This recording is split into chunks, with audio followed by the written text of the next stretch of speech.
This is the 4th time I've tried to record this video, so here's hoping that I don't get interrupted again by other people in the airport or kids snowboarding or whatever. There's kids everywhere. Oh, why today? You're in front of the gentleman's camera. Are you recording? I am, yeah. Just start. So I've had an idea for a new channel, the one you're watching right now, and I'm the sort of person that overthinks projects quite often. I tend to try and make them too perfect, and then I never even start because it just seems like such a huge challenge. And what I figured I have to do is I have to just start. I have to just film a video, even if it's a bit awful, even if it's kind of not great picture and the audio is kind of bad and the lighting's pretty bad. I just have to film something and publish it and post it out there with 0 subscribers and absolutely nobody watching. I always think it's really interesting when you watch YouTubers that have been around for quite a while and you look back at some of their earlier videos and you see how far they've come, you see how much better they've gotten, or how they look different, or just their technique is so much better.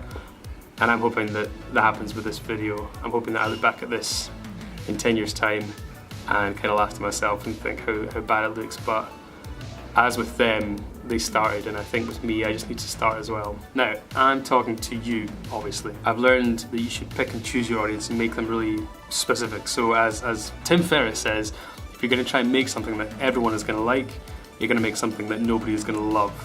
I wanna make something that people watching are gonna love watching, they're gonna want to watch that next upload and they're gonna really care about it. He also says, you are them and they are you. You need to have a very clear picture of who you are creating something for. And ideally, you are them and they are you. So you are them and they are you. Now, I'm a millennial. I was born in 1991. Millennials are those born in the 1980s or the 1990s. And I'm also a musician.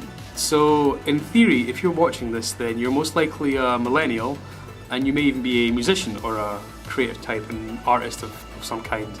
If not, then maybe just like look at my thumbnails, I don't know. But seriously, you're most likely the sort of person that believes the same things that I do and wants the same things that I want in life and struggles with the same things that I'm struggling with and I'm having difficulty with. These are the sort of things that I want to talk about on my channel, and I want to make the sort of videos that I want to watch and people like me want to watch. I want to talk about things that I find interesting and that my generation finds interesting, that Gen Y finds interesting. And hopefully you'll find it interesting too. See, it's tough being a millennial. I mean, it's tough being anyone, to be fair. And I want to talk about that. I want to explore that. I want to talk about some of the challenges that we face as a generation. Yeah.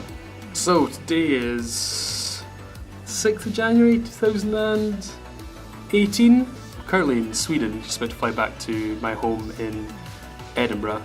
And I'm starting with absolutely 0 subscribers. There's absolutely no one here apart from me. I'll be uploading a video at least every Monday for the next lifetime. So if you're interested, then subscribe or feel free to comment below. I will respond to every single one. And yeah, I don't really know much more than that right now. I know what I want to do with this channel. I know kind of some of the aspirations and the dreams that I have. And that's about it. Hopefully, as I said, this channel will grow and get better over time, and I'll know a bit more what it'll be shortly. But right now, that's kind of it. So yeah, so hopefully you enjoy. I'd love to know what you think down below. And seeing as there's a ton of well-known Chris Andersons already, then I think it's easier from a branding point of view if I go as the Millennial Musician from now on. Like, the guy who made the TED Talks is called Chris Anderson, so how can I compete with that guy? Yeah, Millennial Musician. Let's do that. And you know, now that I've started this, I actually don't know how to end it. Let's just end it there. If your interest is a 1 in a million, 1 in a million still means you have an entire city full of people in the world. It never would have happened had I not been so focused in the beginning. Never would happen. If you try to boil the ocean at once, it doesn't work. Damn.